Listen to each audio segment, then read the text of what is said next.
Retour maintenant sur le dernier conseil communautaire de la CCPB. Thibaut, tu y as assisté. Parmi les points débattus par les élus, il y avait la facturation du ramassage des ordures ménagères. Et oui, il s'agit de la redevance incitative. Je rappelle le contexte. La CCPB dispose pour le moment d'une TEOM, une taxe d'enlèvement des ordures ménagères. Pendant un an, une expérimentation sur une REOMI, une redevance d'enlèvement des ordures ménagères incitative, a été menée, notamment avec des factures blanches auprès des usagers. Le point du jour portait bien sur l'instauration de cette redevance à partir du 1er janvier 2026 pour les 46 communes de la CCPB. Une grille des tarifs a donc été mise en place ? Oui, elle servira de cadre de référence pour la facturation lors du lancement, à chaque fois différente bien sûr en fonction du type de logement, individuel, regroupement, collectif, résidence secondaire ou encore professionnelle. Et si on se concentre sur l'individuel, il y a donc une part fixe et une part variable en fonction du nombre de levées. Pour un foyer de 1 à 2 personnes, la part fixe est de 234 €, incluant 13 levées, 339 € pour 3 à 4 personnes et 444 € pour 5 personnes et plus.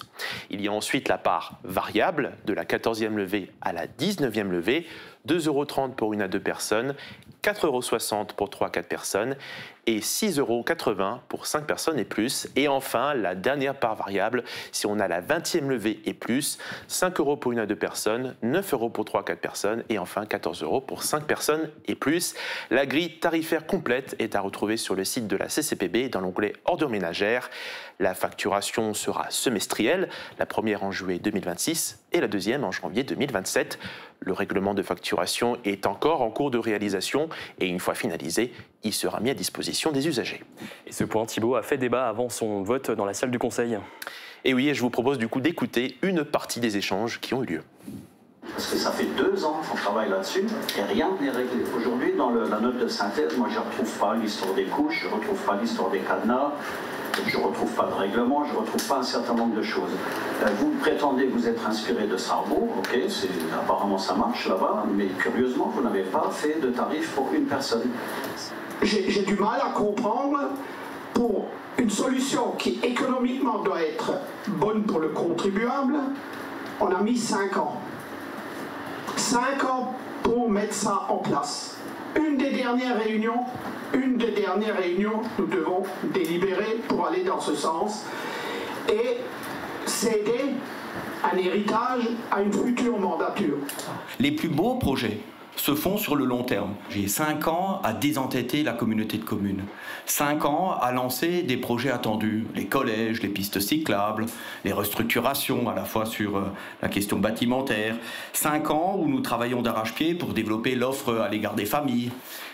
5 ans où nous avions tous l'espoir de travailler autour d'un projet et de pouvoir, à un moment donné, convaincre les uns et les autres que nous sommes au service du territoire et de nos habitants. Moi, je suis plutôt résigné de devoir constater que nous avons aujourd'hui une attitude un peu politique qui, de toute manière, peu importe ce que nous faisons, est contre. À la fois, on ne va pas assez vite, et ensuite, on nous dit « vous allez trop vite ». Et donc, je crois que sur la question des ordures ménagères, on a pris le temps. Aujourd'hui, vous payez, non pas en fonction du nombre de poubelles, vous payez en fonction d'un forfait. Que vous la sortiez ou que vous la rentriez, ou que vous la touchiez pas, ou que vous l'oubliez, vous payez. Et sur la question de la redevance, nous ne serons jamais d'accord. Vous êtes contre le principe, et cela se respecte. Mais de là à dire que les choses n'ont pas été regardées, analysées, enfin je veux dire, ça a été regardé sous toutes les coutures, en haut, en bas, devant, derrière, et on n'invente rien. Le point est passé avec 9 voix contre et 7 abstentions. Et parmi les autres points débattus, Thibaut, il y avait le vote de statut de société publique locale pour l'Office de tourisme.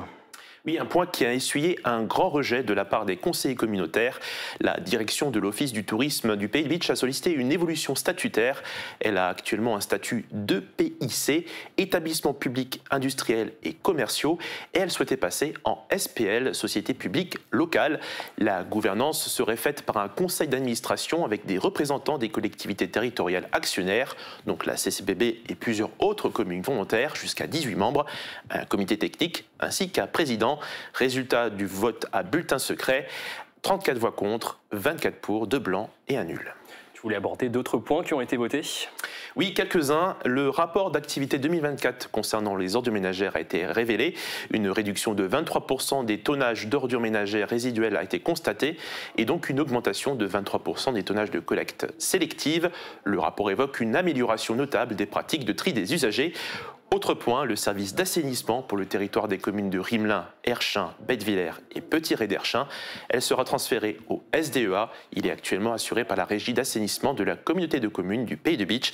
Et enfin, pour renforcer l'offre de soins sur le Pays de Bitche, un centre de santé départemental à Bitche sera créé en partenariat avec le département de la Moselle dans une extension qui sera réalisée au bâtiment Aigné. Merci beaucoup Thibaut pour ce compte rendu.